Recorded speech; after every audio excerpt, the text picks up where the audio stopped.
Picture this. You're on a ship miles from land and the air is just thick with tension. Suddenly, a shadow bigger than a bus explodes out of the waves, and it's coming right for you. Now, you're not out here hunting for food. No. You're risking your life for a liquid treasure trapped inside the largest animal on the planet.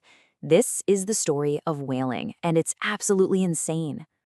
That one shout, there she blows, and the entire ship transforms. It goes from a vessel to a war machine in seconds. Men are scrambling everywhere, lowering these tiny, fragile boats into the waves. You're in one of them. Your hands are sweaty, you're gripping a harpoon, and you are rowing straight into the path of a living mountain. So why? Why would anyone possibly do this? Simple. Money. $200,000.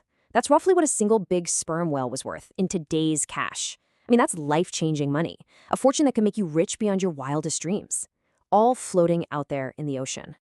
Okay, so you've decided to risk it all. How exactly do you plan to take down a 45-ton behemoth from a boat that's basically a wooden canoe? Well, the strategy was as simple as it was completely terrifying. The plan was just brutally simple. Step 1, you row right up next to this giant. Step 2, you sink a harpoon deep into its side. And step 3, you hold on for dear life. Because the moment that iron bites, the real hunt begins. And the whale just explodes with pure, terrified power. And that's when you get hitched to what sailors grimly called the Nantucket Sleighride. Your boat is suddenly launched forward like it's tied to a runaway freight train, getting dragged across the open ocean at terrifying speeds. All that's connecting you to this enraged leviathan is a single rope. And this isn't over quickly. This is just the beginning.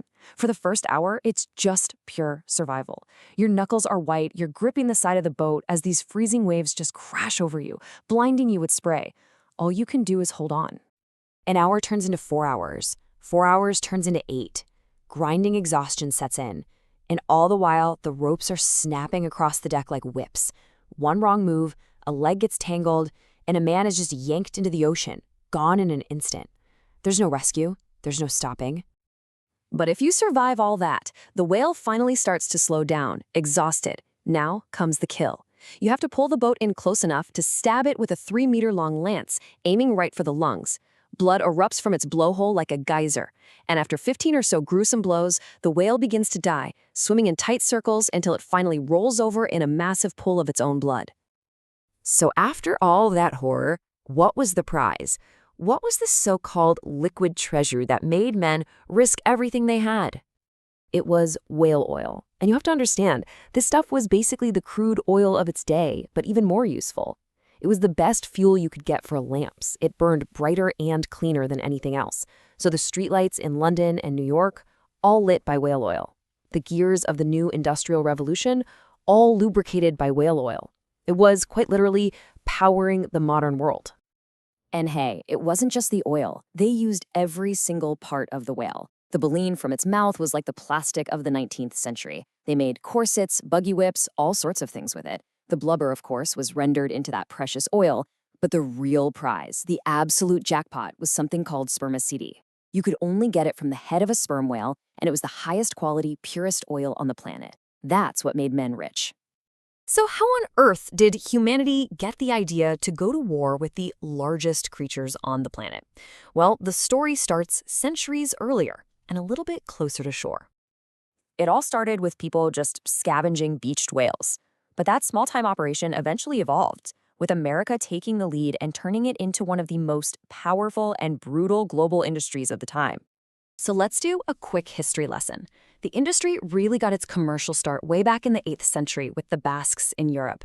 They got so good at it that by the 1600s, the English and Dutch were hiring them as consultants to learn the trade. Fast forward to the 1740s, and it's American whale oil lighting up London.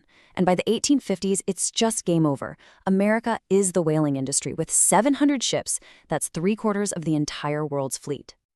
And the sheer scale of this industry at its peak is just hard to get your head around.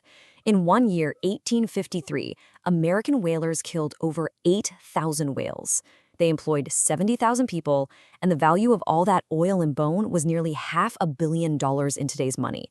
At the time, it was the 5th biggest industry in the entire U.S. Now, you'd think when we discovered petroleum in 1859, that would have been the end of it, right? Kerosene was a much cheaper lamp fuel. But you'd be wrong. Instead of ending, technology didn't just change the hunt, it turned it into a full-blown extermination. I mean, just look at the difference here. The age of sail gave way to the age of the engine. Hand-thrown harpoons were replaced with cannons that fired harpoons with exploding tips. Little oar-powered boats were replaced by fast steamships that could chase down even the fastest whales. Before, if a whale sank, it was lost.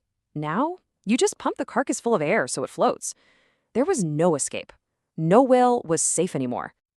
But the true carnage really came after World War II. It was called the Whaling Olympics. The same industrial might that built tanks was repurposed to build these massive factory ships, some over 200 meters long, that could hunt and process dozens of whales a day. Japan and the Soviet Union, in particular, joined the slaughter. And the goal wasn't just profit anymore.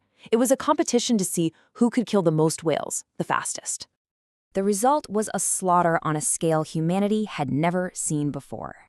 In 1964 alone, 82,000 whales were reported killed. Let that sink in.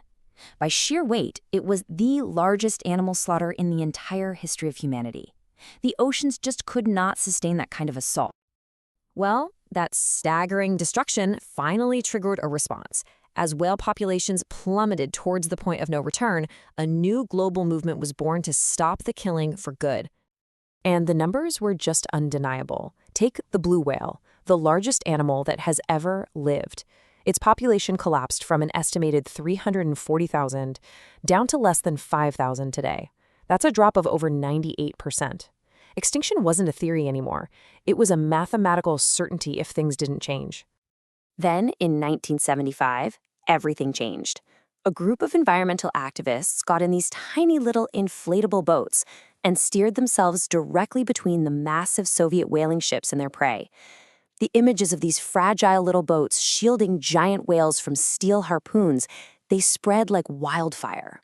Public opinion turned against the whole industry, seemingly overnight. So, what do we take away from all this? It's so easy to look back at whaling and just see it as bloody and barbaric.